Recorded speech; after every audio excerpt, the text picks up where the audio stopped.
ಧರ್ಮೋ ರಕ್ಷಿತೋ ರಕ್ಷಿತ ಅಂತ ಹೇಳ್ತಾರೆ. ಧರ್ಮವನ್ನು ಕಾಪಾಡಲಿಕ್ಕೆ ಪ್ರತಿ ಯುಗದಲ್ಲಿ ಯಾರೇ ಬಂದೇ ಬರ್ತಾರೆ ಅಂತ ಅಂದ್ಬಿಟ್ಟು, ಅದು ರಾಜನಾಗಬಹುದು ಇಲ್ಲ ಹಾಳಾಗಬಹುದು.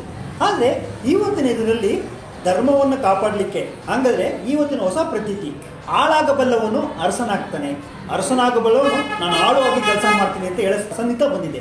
ಏನಂತೀರಾ? ಇದೇ ಲೋಕ ಸಂಪ್ರದಾಯ. ಒಬ್ಬ ಸಾಮಾನ್ಯವಾಗಿ ಜನಸೇವಕನಾಗಿ ಶ್ರೀ ಲಕ್ಷ್ಮಣವರು ನಾನು ಇವತ್ತು ಜನಸೇವೆ ಮಾಡ್ತೀನಿ ಅಂತ ಆಳಾಗಿದ್ದನು ನಾನು ಜನಸೇವೆ ಮಾಡ್ತೀನಿ ಅಂತ ಬಂದಿದ್ದಾರೆ. ಅದೇ ನನ್ನ ರಾಜನಾಗಿದ್ದರೂ ಕೂಡ ನಾನು ಜನಸೇವೆಗೆ ಸದಸಿದ್ಧ ಅರ್ಹ ನಾನು ಅಂತ ಯದುವೀರ್ ಒಡೆಯವರು ಬಂದಿದ್ದಾರೆ. ಈ ಲೋಕಸಭಾ ಕಣದಲ್ಲಿ ಆನಂದ್ ಮನೆಯಲ್ಲೇ ಅಗರಬತ್ತಿ ತಯಾರಿಸಿ ಒಂದೇ ಮಷೀನ್ನಿಂದ 7 ಲಕ್ಷ ಗಳಿಸ್ತಿದ್ದಾರೆ. ನೀವು ಕೂಡ ಅವರಿಂದ ಕಲಿಬೇಕಾ? ಅವ್ರ ಜೊತೆ ವಿಡಿಯೋ ಕಾಲ್ನಲ್ಲಿ ಮಾತಾಡಬೇಕಾ? ಈಗಲೇ ಫ್ರೀಡಮ್ ಆ್ಯಪ್ ಡೌನ್ಲೋಡ್ ಮಾಡಿ. ಈ ಸಮರದಲ್ಲಿ ಗೆಲುವು ಯಾರಿಗೆ, ಯಾರ ಪಾಲಿಗೆ ಈ ಲೋಕಸಭಾದ ಗೆಲುವು ಆಗುತ್ತೆ? ಇದನ್ನ ಈ ಕಾಳಭೈರೇಶ್ವರನ ಸನ್ನಿಧಿಯಲ್ಲಿ ಈ ಕಾಳಭೈರೇಶ್ವರ ಅದಕ್ಕೆ ತಕ್ಕ ಒತ್ತುವಾದ ಉತ್ತರವನ್ನು ಕೊಡ್ತಾ ಇದ್ದಾನೆ.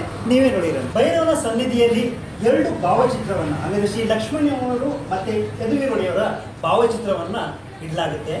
ಇಟ್ಟು ಶ್ರೀ ಭೈರೇಶ್ವರನಲ್ಲಿ ಪ್ರಶ್ನೆ ಕೇಳಲಾಗುತ್ತೆ, ಯಾರು ಈ ಲೋಕಸಮರದ ಈ ಚುಕ್ಕಾಣಿ, ಹಾಗಾದರೆ ಸೌಭಾಗ್ಯವನ್ನು ಪಡೆಯಲಿಕ್ಕೆ, ಜನ ಮನ್ನಣೆ ಪಡೆಯಲಿಕ್ಕೆ ಯಾರು ಅಂತ ಒಂದು ಉತ್ತರವನ್ನು ಕೇಳಿದಾಗ ಅದು ನಿಮ್ಮ ಮುಂದೆ ಉತ್ತರ ಕೊಡ್ತಾನೆ.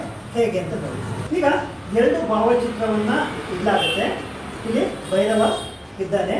ಇದನ್ನ ತೋರಿಸಿದ ನಂತರ ನೋಡಿ, ಇದು 2 ಭಾವಚಿತ್ರವನ್ನು ತೋರಿಸಿದ ನಂತರ ಇದನ್ನ ಉಲ್ಟಾ ಮಾಡಿ ಇಡಲಾಗುತ್ತೆ. ಓಕೆ, ಉಲ್ಟಾ ಮಾಡಿ ಇಟ್ಟುವಾಗ ಭೈರವನಲ್ಲಿ ಉತ್ತರವನ್ನ ಯಾರು ಈ ಲೋಕಸಭಾ ಇದರಲ್ಲಿ ಯಾರು ವಿಜೇತರಾಗ್ತಾರೆ ಅನ್ನೋ ಒಂದು ಉತ್ತರವನ್ನ ಕೇಳಲಾಗುತ್ತೆ.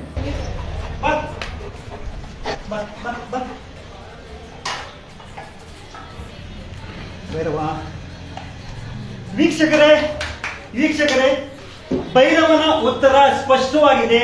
ಕಾಳಭೈರೇಶ್ವರನ ಸನ್ನಿಧಿಯಲ್ಲಿ ಯದುವೀರ್ ಒಡೆಯವರನ್ನ ಒಂದು ಭಾವಚಿತ್ರವನ್ನ ಸೆಲೆಕ್ಟ್ ಮಾಡಿದ್ದಾನೆ. ಲೋಕಸಭಾದ ಈ ಅಭ್ಯರ್ಥಿಯಾಗಿದೆ ಕಣಕದಲ್ಲಿರುವ ಲೋಕಸಭಾ ಅಭ್ಯರ್ಥಿ ಕಣದಲ್ಲಿರುವ ಶ್ರೀ ಯದುವೀರ್ ಒಡೆಯವರು ಈ ಸಾರಿ ಲೋಕಸಭಾ ಎಲೆಕ್ಷನ್ ಅಲ್ಲಿ ಜಯಶೀಲರಾಗ್ತಾರೆ ಅಂತ ಅಂದ್ಬಿಟ್ಟು ಕಾಳಭೈರೇಶ್ವರನ ಸನ್ನಿಧಿ ಮುಂದೆ ಭೈರವ ಉತ್ತರವನ್ನ ಕೊಟ್ಟಿದ್ದಾರೆ.